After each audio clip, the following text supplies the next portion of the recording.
Donc c'était en terminale, c'était en 2023, en décembre, je m'en souviens. Et j'allais pas très bien là-haut.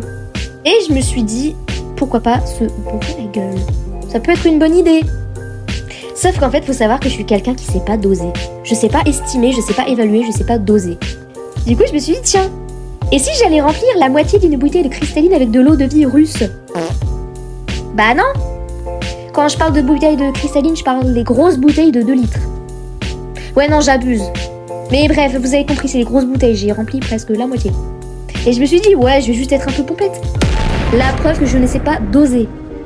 Donc je remplis le reste avec du jus d'orange. Donc je bois une première gorgée, je bois le quart à l'arrêt de bus. Je bois le deuxième quart à l'arrêt de bus de l'arrivée. Donc déjà j'avais bu la moitié de la bouteille. Donc j'arrive au lycée, tout ça, et devinez qu'est-ce que je fais? Vous voyez, quelqu'un de normal, je sais pas, va se cacher, j'en sais rien. J'ai déboulé dans le bureau de la proviseure adjointe pour déposer mon parapluie. Ça tournait vraiment pas haut là-haut, hein, franchement. Ça tournait pas haut là-haut, waouh. Et même maintenant, ça tourne pas rond là-haut, décidément. Donc, je vais la voir toute contente. Hey, bonjour, je vous dépose mon parapluie. Heureusement qu'elle était occupée, parce qu'elle m'a même pas vue. Bon, en même temps, ça se voyait pas encore, je pense. Donc ensuite, je vais dans la salle détente, je crois que ça s'appelle comme ça. J'ai bu l'autre moitié. Là, je peux vous assurer que c'est vite monté. Donc tout de suite, je sens les effets. C'était très bizarre parce que c'était la première fois de ma vie que j'avais bu, quoi.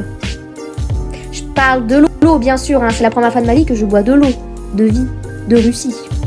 Techniquement, ça vient de Pologne. Donc je finis par croiser mes amis et là je le gueule bien fort que j'ai bu. Et très discrète, franchement, très discrète. En fait, j'avais calculé, je me suis dit, j'ai que 2 heures de philo. J'ai rien d'autre, à part un cours l'après-midi. Mais t'inquiète, ça va passer, de toute façon je vais être pompette. Mais bien sûr, je me suis retrouvée avec 2,5 grammes. C'est énorme, vous vous en rendez pas compte? Franchement, j'aurais pu faire un... Je vais pas dire le terme parce que cette plateforme va pas aimer. Je pense que vous avez très bien compris. C'est la destination finale, hein, si vous voyez ce que je veux dire. Donc, c'était une éval en philo. Sauf que j'ai pas pu faire l'éval. J'arrive à peine dans la classe que je dis au prof, je te préviens, je me sens pas bien. Et il me dit, mais qu'est-ce qu'il te prend? Donc, je demande une première fois au prof d'aller aux toilettes. Sauf que, arrivé aux toilettes, je me suis vite rendu compte de ma bêtise. J'étais là, j'ai pas fait ça. J'ai vraiment pas fait ça quand même. Bah si, tu l'as fait. En fait, c'était super particulier la sensation parce que j'ai oublié de le dire. Mais avant le cours, j'ai croisé une élève de ma classe, qu'on voit jamais d'ailleurs. Donc mon cerveau, il a bugué. C'est-à-dire qu'elle me parle et tout, sauf que j'ai sursauté. Elle me fait « Ah, excuse-moi, je t'ai fait peur. » Je me suis même pas rendu compte que j'avais peur en fait. Déjà, ça c'est bizarre. Et elle me parle « Ouais, merci pour le dessin. » Moi, je comprenais rien. J'étais là en mode « Mais quel dessin ?» Je comprenais rien. Et en fait, c'était vraiment super bizarre. Tout tournait. J'avais l'impression de pas être sur Terre. Enfin, c'était super bizarre. Et j'avais l'impression de tomber. C'est particulier. Hein. Bon, après, ceux qui l'ont déjà expérimenté savent, mais...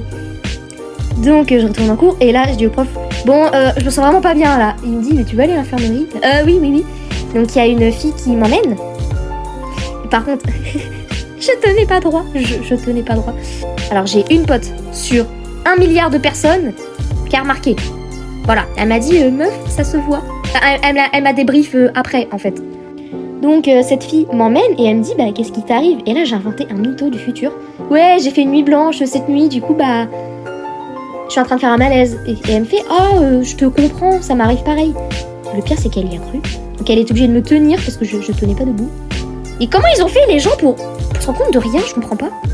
Donc je vais à l'infirmerie et en gros je fais croire à l'infirmière je me sens pas bien, je suis en train de faire une crise de déréalisation et tout, parce que je lui avais prévenu que je faisais ce genre de truc. Bon, ça ressemblait un peu à une crise de déréalisation en vrai, mais c'était pas ça. Et elle a pris le problème au sérieux, tu vois. Enfin, elle pensait que j'avais une gastro, un truc du genre, donc elle m'a fait coucher. J'ai plongé, pouf, j'ai été couchée sur le ventre. Et je peux vous dire, heureusement que j'étais toute seule dans le lit, enfin toute seule dans la chambre, parce que j'ai une substance acide, pas très belle, qui sort du corps, par la bouche. J'ai dormi comme ça, pendant 2 heures. J'aurais pu m'étouffer, mais c'est pas grave. Et en fait, j'avais plein de pensées en boucle. Déjà, je me suis dit, j'ai fait un check à la proviseure adjointe. Oui, j'ai vraiment fait un check à ma proviseure adjointe. Après, à chaque fois que je la voyais, on se faisait des checks. Mais je sais pas, ça me paraissait bizarre. Mais dans cet état-là, je trouvais ça très bizarre de lui avoir fait un check. Je trouvais ça un peu irréaliste. En même temps, c'est normal. J'ai pas réussi à dormir. Par contre, la notion du temps. Il s'est passé 2 heures, je me suis même pas rendu compte. L'infirmière, elle vient me chercher. Elle me dit, désolée, j'ai une réunion. Si vous vous sentez pas bien, j'appelle votre père. Ah oui. Et je lui ai dit, madame, j'ai vomi. Et elle me fait, oh non. Et du coup, je vais dans les toilettes pour me changer, tout ça. Et j'attends mon père. Et l'infirmière, vous savez, elle sort quoi? Vous sentez le vomi? Jure. Mais en fait, elle s'est même pas rendue compte que j'étais dans cet état-là, quoi. Elle s'en est même pas rendue compte. Mais c'est l'infirmière quand même, les gars. Donc, mon père m'attend au parking. Même mon père ne s'est même pas rendu compte. Alors que mon père, c'est un détecteur premium des gens bourrés. Je rentre chez moi et j'avais écouté les conseils de ma pote pour me dire comme quoi pour décuver, il faut manger et il faut se laver. Et je vous jure que ça marche. J'ai mangé, je me suis lavé, je me suis couchée. Au bout de 2 heures, je vous jure, j'étais plus bourrée. Et en fait, j'avais mon cours de l'après-midi, il fallait absolument que j'y aille parce qu'il n'y avait pas la semaine dernière et je voulais vraiment y aller. Du coup, j'avais trop envie d'y aller. Du coup, je me suis foutu une pression pour y aller. Donc le cours, il commençait à 13h. Et le plus hilarant, c'est que dès 13h, j'avais la gueule de bois. Je vous jure, j'avais trop mal au crâne. En même temps, vu la quantité que je me suis enquillée aussi. Donc voilà, du coup, mon parapluie, je l'ai pas récupéré. Je l'ai récupéré le lendemain. J'ai fait croire à la proviseure adjointe que je me suis tapé une intoxication alimentaire. Elle a cru. J'ai dit ça à tout le monde m'a cru. Et j'en ai parlé à mes parents, l'été qui a suivi cette anecdote. Ils étaient là en mode, oh, on aurait fait pareil. Ils m'ont pas engueulé. Le seul truc qui m'ont un peu engueulé, c'est qu'ils m'ont dit que je l'ai fait seule et que c'est hyper dangereux de le faire seul. D'ailleurs, ne le faites jamais seul, ok? Jamais ne le faites seul. C'est nul, c'est pas drôle, c'est dangereux et ça peut causer des dommages sur le long terme en fait. Donc faites pas ça seul. C'est pas drôle, c'est nul. Imaginez, il me serait arrivé un truc, personne m'aurait ramassé.